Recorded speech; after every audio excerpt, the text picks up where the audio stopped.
This speech was written by our leader, the Global Co-Creation Authority Feras Naser. Are we destined to be together? The value of togetherness. We may have all come on different ships, but we're in the same boat now.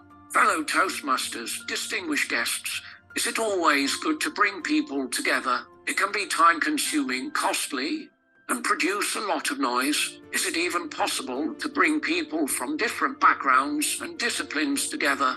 Why is it that sports and universities are more successful in bringing people together compared to businesses and social gatherings? What are the benefits of coming together and what are the drawbacks? It is time that we tell the story of togetherness, one of the main values of the co-creation movement.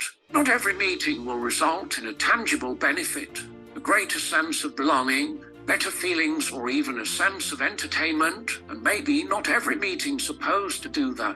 However, in the co-creation movement, we focus on the value of togetherness as the main enabler for inclusion, innovation, and philosophy, and those are three sides of the co-creation cube. Let us talk about the benefits of being together. Togetherness serves as a source of security and belonging. When we come together, we create a sense of community and foster relationships that might provide a support system in times of need. It provides a place for information sharing, network building, and possibly even resource sharing. When people come together, they bring different skill sets, knowledge, and experiences, which can be shared for the betterment of the group. Building teams is another benefit of togetherness. When people come together, they have the potential to work on new projects and co-create solutions that may not have been possible if they were working alone. This is what we focus on in our co-creation workshop.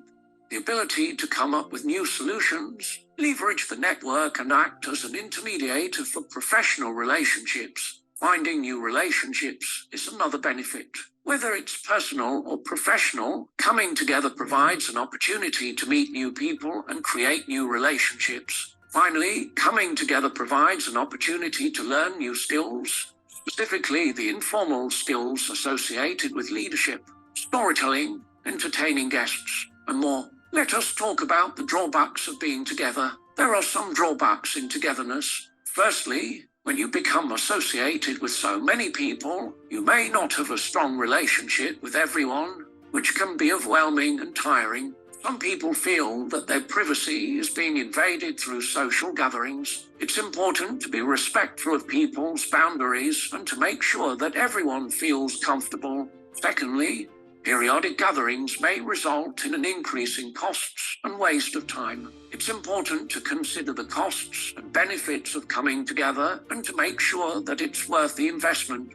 Some gatherings and meetings format are more effective than others. Thirdly, sometimes it's important to keep the gathering social and to let people naturally talk about what interests them more than looking for personal benefits. So how do we tend to come together? And this is one of the key areas of focus of the co-creation movement.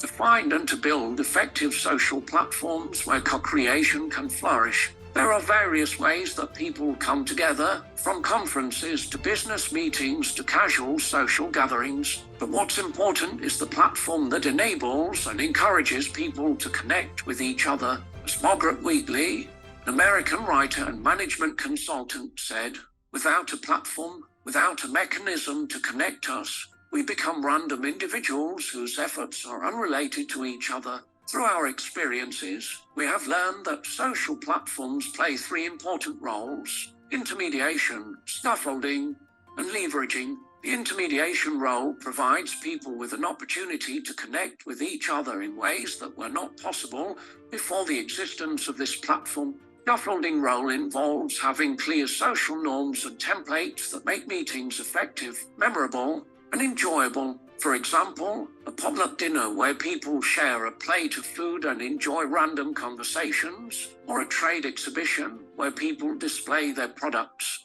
As American philosopher and educator John Dewey once said, "Arriving at one goal is the starting point to another." And this leads us to talk about trust and ethics in togetherness. To me, emotional safety is a key component of togetherness. When we feel safe to express ourselves and share our thoughts and feelings with others, we are more likely to form strong connections and build meaningful relationships. But how do we create this sense of safety within our communities? I believe it begins with ethics. Ethics are the moral principles that guide our actions and decisions. They help us to determine what is right and wrong, and they provide a framework for how we should treat others. In order to create a community that is truly together, we must have a strong ethical foundation that promotes respect, empathy, and kindness. One ethical principle that I find particularly inspiring is virtue ethics. This principle emphasizes the importance of cultivating virtuous character traits, such as honesty, courage, and kindness. When we strive to embody these qualities in our everyday lives, we not only become better individuals, but we also contribute to the betterment of our community as a whole. However, it's important to remember that the world is not perfect, and our communities may face challenges and conflicts along the way. In these situations, it can be helpful to turn to utilitarianism, the belief that actions should be evaluated based on their ability to maximize happiness and minimize suffering. By prioritizing the well-being of the community, we can work towards creating a society that is more equitable and just. As philosopher Jeremy Bentham famously said, "The greatest happiness of the greatest number is the foundation of morals and legislation." Of course, it's also important to recognize that moral values can vary across cultures and individuals. This is where the principle of moral relativism comes in, acknowledging that there is no objective standard for morality and that values can differ depending on context.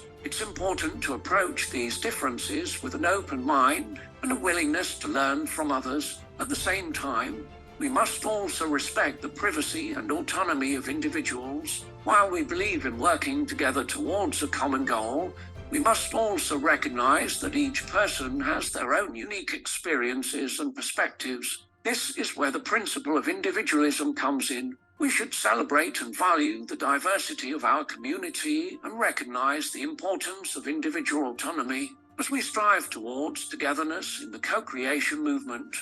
Let us remember the wise words of Helen Keller, who once said, "Alone we can do so little, but together we can do so much." The power of collaboration and co-creation is truly remarkable, as it unlocks and creativity that would otherwise be impossible to achieve alone. Let us also look to the words of Margaret Mead, who said, "Never doubt that a small group of thoughtful, committed citizens can change the world. Indeed, it's the only thing that ever has." The co-creation movement is made up of individuals who are passionate and committed to creating a better world, and it is through our collective efforts that we can make a meaningful impact. Are we destined to be together? Maybe yes and maybe no, but there is a great possibility that being together can take to new places. As the African proverbs say, if you want to go fast, you go alone. If you want to go far, you go together. To our leader, Feras Naser, I'm Eric from Canada. I live in Toronto, and I believe in you.